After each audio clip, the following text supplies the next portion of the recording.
Hello friends, कैसे हैं आप? खूब स्वस्थ और तंदुरुस्त होंगे। मैं दीप और मेरे दोस्त सद्दाल भाई एंड पंकज भाई, हम लोग लेके आए हैं इक्विटी एंड सिक्योरिटी। ये एक चैनल है जिसके थ्रू हम एक प्रयास कर रहे हैं कि जहाँ पे हम लोगों को स्टॉक इन्वेस्टमेंट के बारे में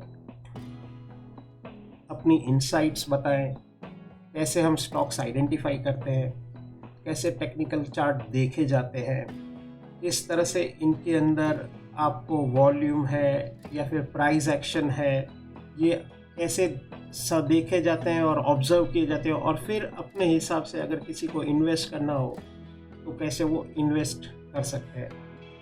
mind me, we are not at all a SEBI registered people, so our advice are not here to do an investment, but हमारी यहाँ पे जो भी एक प्रयास है वो सिर्फ एक और सिर्फ एजुकेशन है और अंडरस्टैंडिंग है।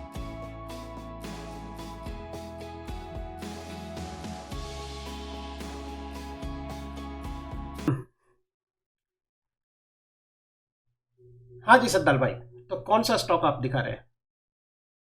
मेरे पास 4 स्टॉक मेरा वॉच लिस्ट में आया। तो इसके अंदर नंबर 1 है BRNL, Bharat road network limited. Bharat तो रोड नेटवर्क लिमिटेड, क्या बात है। हाँ जी सर। तो स्टॉक ऊपर से नीचे गिरा था, यहाँ थोड़ा टाइम पास किया था, उसके बाद एक जोन के अंदर शिफ्ट हो गया था। उसके बाद इस जोन के आसपास 60 के आसपास इसका ब्रेकआउट हुआ था। वहां से ब्रेकआउट जोन को रिटेस्ट करने के लिए फिर आ रहा है, और जहां ब्रेकआउट हुआ था उसके आसपास वॉल्यूम का स्पाइक भी आया था। तो हम्म। ये स्टॉक में एंट्री लेना चाहता हूँ मंडे वाला दिन। तो मेरा एसएल में थोड़ा इस जोन पे रखने की कोशिश करूंगा, 55 के आस। तो आप और कह रहे मेरा हो कि टारगेट। तो आप ये कह रहे हो कि मंडे को अगर आपको पोजीशन अच्छी लगी, मंडे को अगर माहौल अच्छा लगा स्टॉक मार्केट के अंदर और प्राइस आपके फेवरेबल में रही, अराउंड क्या है 60 रुपीज़ के आजू बाजू, तो आप ये कह रहे हो कि आप इसके अंदर इन्वेस्ट करोगे क्योंकि इसने रीटेस्ट किया है, ऊपर गया था फिर रीटेस्ट किया और वापस ऊपर जाने की ये तैयारी कर रहा है, तो इसलिए आप इसके अंदर इन्वेस्टमेंट के लिए आप सोच रहे हो। क्या बात है, क्या बात है, बहुत ही प्यारा स्टॉक, और एकदम राउंडिंग सबसे बड़ा बॉटम जैसा बात लग रहा है। सबसे बड़ा बात इसमें है, ये रिटेस्ट के लिए आया, मेरा एसएल बहुत छोटा हो जाएगा, उसके अगेंस्ट मेरा एक्सपी और बहुत बढ़िया रहेगा। हम्म। पहला वाला तो मेरा टारगेट रहेगा ये वाला जो 9900 के आसपास। हम्म। उसके बाद मेरा मेरा नेक्स्ट टारगेट 141 के आसपास निकल जाएगा, और एसएल रहेगा मेरा 55 के आसपास, क्लोजिंग बेसिस पे डेली। अगर 55 के नीचे क्लोजिंग मिल गया, मुझे 320 325 के आसपास पता लग रहा है, तो मैं इसी स्टॉक से एसएल लेके निकल जाऊंगा। ओके, ठीक है सर, थैंक और यू। दूसरा है हस्कन। वेस्कॉन इंजीनियर्स। हाँ, हस्कन इंजीनियर। हम्म। ये स्टॉक भी बहुत अच्छा पैटर्न है। इस जोन को ब्रेकआउट किया, फिर उसके बाद रिटेस्ट के लिए धीरे धीरे नीचे आ रहा है। तो सबसे बढ़िया एंट्री तो 65 के आसपास मिले तो सही है, लेकिन 65 70 में कुछ ज्यादा फर्क नहीं है। हम्म। तो यहाँ भी एंट्री लेने का इसका भी प्लान है, और इसका टारगेट है 119 के आसपास। एक्सलेंट। ये भी बहुत अच्छा पैटर्न है, और इस जोन के आसपास इसका वॉल्यूम वॉल्यूम का स्पाइक देखिए कितना मस्त वॉल्यूम आया था। हम्म। तो मेरा पहला वाला जो टारगेट रहेगा, ये जो हाई लगा के नीचे घूम के आया हम्म। 92 90 के आसपास।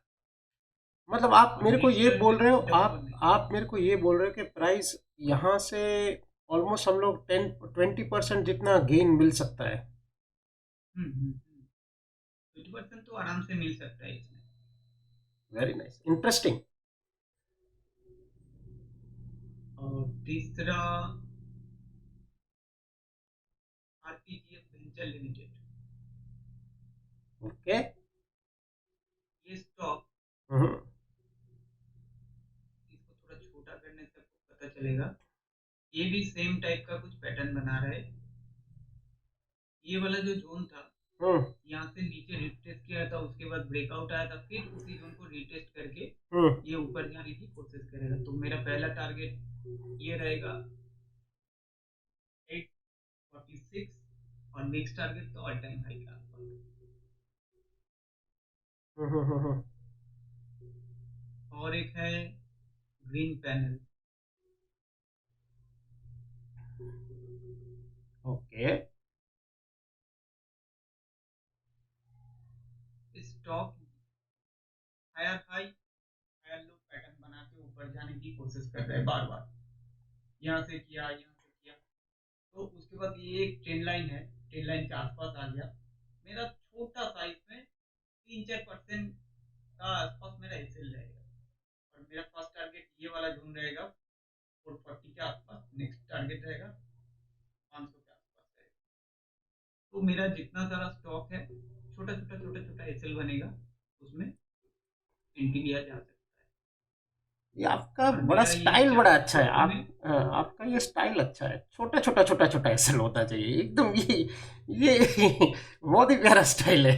मान लेते हैं ये चार स्टॉक मैंने मंडे अगर ले लिए, मेरा अगर 3 स्टॉक भी एसएल गया, हम्म एक अगर टारगेट में जाएगा तब भी मेरा मुनाफा देके जाएगा।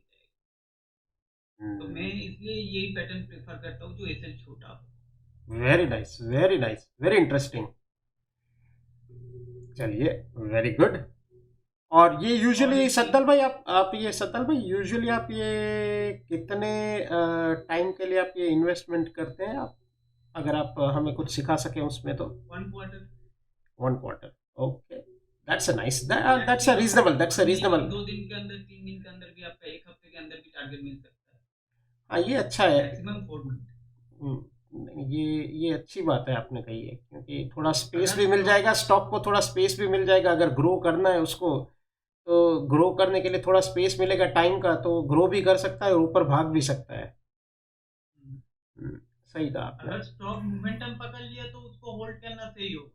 हम्म हम्म अगर हम्म मोमेंटम अच्छा पकड़ लिया, वॉल्यूम आ रहा है, तो उसको थोड़ा 1 साल भी होल्ड कर सकते हैं, क्योंकि मोटा रिटर्न मिल सकता है तब। लेकिन हम लोगों का पहला जो, मेरा जो बुकिंग का प्लान है, वो थोड़ा आसपास कुछ 20%, 25%, 30% जो मिले, तो वहां में कुछ क्वांटिटी बुक करना प्रेफर करता हूँ, या मेरा कैपिटल निकाल के मेरा प्रॉफिट का शेयर छोड़ दूंगा। नहीं, ये आपने सही कहा, क्योंकि अगर हम कभी भी वेल्थ बनाते हैं तो वेल्थ बनाने के लिए जो स्विंग ट्रेडिंग का जो मेन कंसेप्ट वही है कि पहले आप स्विंग ट्रेडिंग के अंदर पहले प्रॉफिट कमाना तो सीखिए। स्विंग ट्रेडिंग के अंदर पैसा तो आप अपना लेके जाइए, धीरे धीरे धीरे वो प्रॉफिट ही आपको कॉन्फिडेंस देगा कि मैं कैसे आगे जाके और स्विंग ट्रेडिंग कर सकता हूँ, या फिर लॉन्ग टर्म इन्वेस्टमेंट में बढ़ा से बढ़ा सकता हूँ, which is a very good strategy. चार स्टॉक मेरे पास है।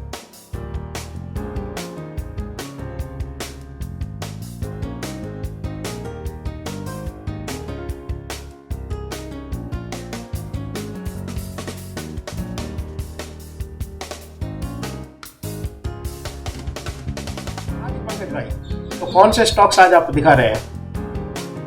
यस भाई, आपको नमस्कार मेरा, सभी तक नमस्कार है। तो कॉल सीरीज में जो मेरा पहला शेयर है वो आरती फार्मा लैब्स है। हाँ जी। और आरती फार्मा लैब जो है बहुत ही बेहतरीन शेयर है। आरती ग्रुप पूरा का पूरा है, अच्छा ग्रुप है, और ये इसमें मैं अच्छा पोटेंशियल अपसाइड देख रहा हूँ। तो ये स्टॉक को चूज करने का मेरा मेन रीज़न ये है कि ये स्टॉक एक तो हायर हाई और हायर लो का पैटर्न बना रहा है, और दूसरा जो इसका पैटर्न है वो एक फिक्स पैटर्न है। ओके। बाकी तो पता नहीं, लेकिन मुझे ये पैटर्न जो मैं बोलता हूँ इसको, मैं इसको लैडर पैटर्न बोलता हूँ। अच्छा। अगर मैं इसको आपको शुरू से दिखाना चाहूँ तो जहाँ से इसका ये पहला अप मूव आया है, ये दिखा है आपको, ये हाँ जी। लगभग 274 से, और ये ग्रीन लाइन है 491 रुपीज़ तक जो आया है। हम्म, यहाँ यहाँ आने के बाद इसने रिट्रेसमेंट लिया है आपका 328 रुपीज़ तक। ओके। अगर आपको इसका पैटर्न देखना है, तो अगर मैं यहाँ से फिर रिट्रेसमेंट टूल लगाऊं, फिबोनाची आपको पता ही होगा, अगर मैं इसको खींचूं बॉटम से टॉप तक, तो आप देखिएगा कि इस स्टॉक ने अपना हाई लगाने के बाद 0.618 दैट इज 327 रुपीज, यानी कि 61.8% का किसने रिट्रेस किया है। ओके, ठीक है सर। हाँ जी। उसके बाद जैसे ही रिट्रेसमेंट आई, उसके बाद ये स्टॉक फिर से ऊपर गया है। और कमाल की बात इसमें यह है कि अगर आप फिर से फिर रिट्रेसमेंट टूल लगाओगे तो उसका नेक्स्ट जो रिट्रेसमेंट था वो भी 61.618 का था, दैट इज 61.8% का। ओके। एग्जैक्टली। और इसमें और भी खूबसूरती की बात यह है कि हमने जब इसको यहाँ पर लिया था ये 419 रुपीज़ पे, तो वहाँ से हमने ये स्पेकुलेट किया था कि लगभग हमको 20% का देगा, लेकिन मार्केट की थोड़ा तय रही तो 26% के आसपास हमको ये मिल गया है। लेकिन अगर मैं फिर से यहाँ पर फेवरेट टेस्टमेंट देखूँ तो आप एक कमाल की चीज़ और देखोगे कि ये फिर से 61.8% पे आया है, दैट इज 0.618, और ये आ रहा है आपका लगभग 455 रुपीज़ के आसपास, या थोड़ा सा ऊपर नीचे 447.50 मान लीजिए आप इसको, यहाँ तक आए।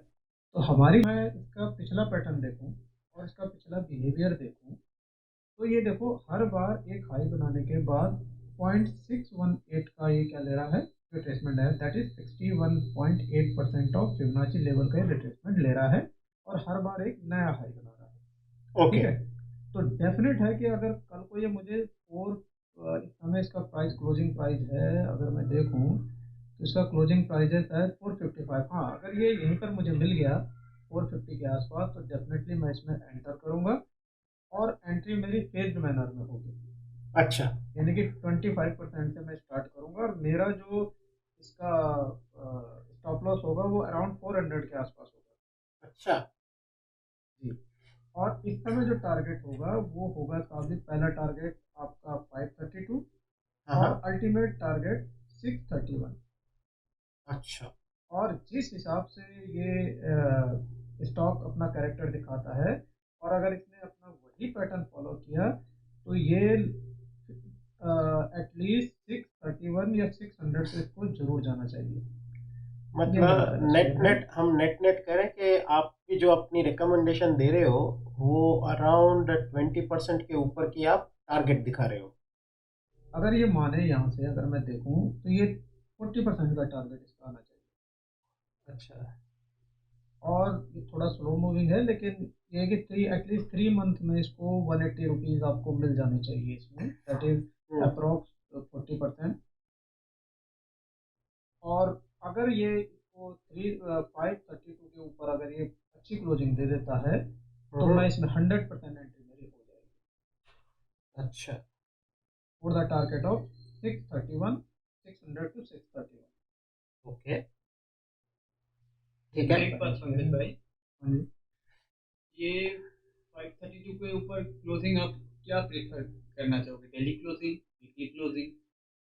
मैं डेली, वीकली मिल जाएगी तो बहुत बढ़िया है। डेली में मैं जो बता रहा हूँ, मैं फेज्ड मैनर में इसमें एंट्री करूंगा। मैं 25% यहाँ पर करूंगा, थोड़ा नीचे ऐड 20% यहाँ पे ऐड कर दूंगा, उसके बाद नहीं ऐड करूंगा क्योंकि उसके बाद एसएल मेरा छोटा हो जाएगा। लेकिन अगर ये ऊपर जाने लगा तो यहाँ पर अगर इसने पूरा का वीकली क्लोज दे दिया इसके ऊपर कहीं पर भी, तो डेली क्लोज होगा तो मैं इसमें 15% ऐड करूंगा, वीकली क्लोज होगा तो उसको 100% एंट्री हो जाएगी मेरी। ये पैटर्न मुझे बहुत अच्छा लगे, और stock higher high higher low बनाते बनाते ऊपर जा रहे हैं, और मैं इसको तो स्टेयर के पैटर्न बोलता हाँ, वही वही वही मैं भी वही बोल रहा था कि सीढ़ी वाला पैटर्न है मेरा, वो थोड़ा सा लैंग्वेज हूँ, और का वो इसको है। मल्टी बैगर पैटर्न भी कहा जाता है मेरे हिसाब हाँ। से, क्योंकि स्टॉक ऐसे ही अगर चलने लगा धीरे धीरे धीरे धीरे धीरे धीरे करके बहुत ऊपर तक जाता है। हाँ, एक चीज इसमें बहुत इंटरेस्टिंग हो रही है, देखो जब ये ऊपर जा रहा है तो इसमें अप वॉल्यूम अच्छे हैं, लेकिन जब ये नीचे आता है तो वॉल्यूम लगभग ड्राई अप हो जाते हैं इसके। अच्छा। ये बहुत बड़ी चीज इसका लगती है मेरे मतलब जो है वो जो नीचे का ट्रेंड लाइन या 61% का जो को। रिट्रेसमेंट जोन है, उसमें कोई बड़ा प्लेयर का इंटरेस्टेड है, तो इसलिए इंटरेस्टेड है। स्टॉक ऐसे बिहेव कर रहा हाँ। और दूसरी बात है ये अपना एक फिक्स पैटर्न फॉलो कर रहा है, फिक्स। आप ये लगाइए कि 20 मार्च 23 से और अभी तक का पूरे 1 ईयर में हम फिर से मार्च में आ गए हैं, इसने फिक्स पैटर्न फॉलो किया है। ये देखिए अप्रैल से यहाँ पे आया, फिर 61.8% पे आया, फिर अप गया, फिर 61.8 पे आया, फिर ये गया आपका अप गया, फिर 61.8 पे आया। अब फिर से इसके अप जाने के चांस ज़्यादा दिखाई दे रहे हैं, तो इसमें मैं बहुत ज़्यादा इंटरेस्टेड हूँ और मेरी इसमें एंट्री बनेगी। ठीक है, वेरी नाइस, काफ़ी डिटेल ओरिएंटेड, काफ़ी डिटेल में आपने बताया सा पंकज भाई, थैंक यू सो मच। तो इसके सिवा भी और कोई स्टॉक्स है या हाँ यही जी। एक आज के लिए है? नहीं नहीं नहीं, एक एस्ट्रल भी है। अरे ये तो और सलमान इसमें खान वाला स्टॉक है। ये सलमान खान भाई भी इसका पाइप यूज करते हैं और सब जगह पानी पानी कर देते हैं। तो डिस्क्लेमर है कि ये स्टॉक मैंने ये जो लोअर लाइन है 1186 रुपीज़, यहाँ पर मेरा बाय था, और ये वाली जो रेड कैंडल बनी यहाँ पर मैंने इसको क्लोज किया था। बट ओवरऑल इंडिया में तो मेरे ख्याल से पाइप बनाने में भी मेरे ख्याल से दो ही कंपनी है, एक तो मेरे ख्याल से एस्ट्रल है और दूसरा मेरे ख्याल से प्रिंस है, if I am not mistaken. Prince pipe है, सिर्फ बिल्कुल। दो ही हाँ कंपनी है, सिर्फ दो ही कंपनी है पूरे इंडिया को जो मेजॉरिटी ऑफ इंफ्रास्ट्रक्चर के अंदर ये पूरा इन लोग का सप्लाई है। बाकी कोई इतने रिनाउंड कोई प्लेयर्स है ही नहीं पाइपिंग इंडस्ट्री में तो। खासकर पीवीसी पाइप जो है, हाँ जी। उनके लीडर हैं ये। हम्म। कंपनी में फंडामेंटल वाइज कोई दिक्कत है नहीं। हम्म, और सबसे बड़ी बात यह है कि ये राउंडिंग बॉटम पैटर्न बना है, हाँ जी। ब्रेकआउट हुआ है, हाँ हाँ। ब्रेकआउट जोन पे कंसोलिडेशन हुआ है। हम्म। और जो आपकी कंसोलिडेशन होने के बाद ये कंसोलिडेशन का हॉरिजॉन्टल कंसोलिडेशन है, इसका ब्रेकआउट हुआ है हम्म, और उसको रिटेस्ट कर रहा है। हाँ। तो ये भी मैं इसमें पोटेंशियल अपसाइड देख रहा हूँ। तो यहाँ से कम मेरे को पोटेंशियल अपसाइड 2700 की पोटेंशियल अपसाइड मुझे इस पे दिख रही है। तो ओके। अगर मैं इसका प्राइस रेंज मानूँ, तो आप यहाँ से अगर मैं 2700 के आसपास चलूँ, तो लगभग ये मैं यहाँ से लगभग 30% का अपसाइड मैं यहाँ पर से इसमें लेके चल रहा हूँ। और वॉल्यूम भी अच्छा आ रहा है इस पे। हाँ जी। इसकी दो जितनी भी इसकी ग्रीन कैंडल्स है, सबका वॉल्यूम अच्छा है। और यहाँ पर ये कंसोलिडेशन ब्रेकआउट के बाद भी कंसोलिडेशन कर रहा है। एंट्री का तरीका फिर से वही है जो मेरा अपना प्रॉपर तरीका है, 25%। और ये बॉटम और यहाँ पर है पूरा 732 के आसपास का इसका मेरा चल रहेगा, वीकली बेसिस पे, वीकली क्लोज बेसिस पे। 1732 आप कह रहे हैं? हाँ बिल्कुल, वहाँ पर मेरा स्टॉप लॉस रहेगा और मैं इसमें फेज्ड मैनर पे बाय करूँगा। ये मेरा सेकंड स्टॉक है आज का, और ओके। बेहतरीन कंपनी है। नहीं, एस्ट्रल तो सुना है, एस्ट्रल बहुत तो। बढ़िया फंडामेंटल है, बहुत। और ये काफ़ी दिन बाद आप लगाइए, इसने लगभग ऑलमोस्ट ईयर होने को आया है, जून 23 से कंसोलिडेट कर रहा है ये। हाँ। और आज ये लगभग हमारे पास ये मार्च का महीना आ गया है, तो अब ये कंसोलिडेशन से बाहर आया है और अच्छे वॉल्यूम के साथ बाहर आया है। तो है सही कहा। कुछ ना कुछ मेरे को लग रहा है कि इसमें एक अपसाइड पॉसिबल है। Very nice. बाकी और एक और स्टॉक है मेरा आरती ग्रुप से ही है, आरती इंडस्ट्रीज। डिस्क्लेमर है, इसमें भी हम एक बार प्रॉफिट बुक कर चुके हैं ओके। और फिर से हम इसमें एंट्री का कोशिश करेंगे। इसका कंसोलिडेशन देखा जाएगा, इमीडिएट एंट्री नहीं होनी है इसमें। हम्म। ये अपना हमारा टारगेट है, यहाँ से जब इसने ये थोड़ा सा छोटा सा बॉटम पैटर्न बनाया था, हम्म। उसको तोड़ने के बाद ये ऊपर गया, हमारा टारगेट हुआ 16% का। उसके बाद इसने इसको ब्रेकआउट दिया है, यहाँ पर से इनगल्फिंग टाइप की कैंडल बनी है। उसके बाद यहाँ पर कंसोलिडेशन कर रहा है ये ब्रेकआउट लेवल पे। तो अगर ये यहाँ पर एक भी कैंडल इसकी लगभग 700 के आसपास जाती है, तो मैं इसमें एंट्री करूँगा। मतलब अल्टीमेट 700 को टारगेट क्रॉस होगा, करेगी? हाँ क्रॉस करेगी। ठीक है। अच्छा, तो तो अब ऊपर के क्या साइड है आप इसमें ब्रेकआउट, आप ऊपर के साइड ब्रेकआउट की बात कर रहे हो? बिल्कुल ब्रेकआउट की बात कर रहे हैं, क्योंकि ये यहाँ पर कंसोलिडेशन कर रहा है। कंसोलिडेशन लंबा भी हो सकता है, हम्म। इसका कंसोलिडेशन लंबा हो सकता है। तो ये अगर 700 के आसपास अगर क्लोज दे दे, तो उसके बाद ये 820 के लिए प्रिपेयर हो रहा है। अच्छी बात ये मेरा है एनालिसिस है फिलहाल इन तीनों में, और इनमें मैं पोटेंशियल एंट्री ले सकता हूँ।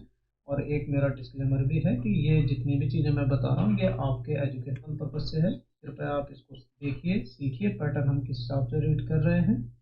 और दूसरी बात यह है कि आप इससे सीख के खुद का एनालिसिस कीजिए और पैसा कमाइए। क्या बात है, क्या बात है, बस यही चाहिए। जो हमारी लर्निंग्स हमने जो मेरे ख्याल से कितना 4-5 साल से हम लोग जो जिस तरह से हम आइडेंटिफाई कर रहे हैं स्टॉक्स को, जिस तरह से हम लोग पैटर्न समझने की कोशिश कर रहे हैं, तो ये एक अच्छा प्रयास है कि जहाँ पे हम लोग सब मिल के स्टॉक्स आइडेंटिफाई करें और उसके अंदर अपन टेक्निकल एनालिसिस शेयर करें, ताकि लोगों को पता तो चले कि कैसे टेक्निकल एनालिसिस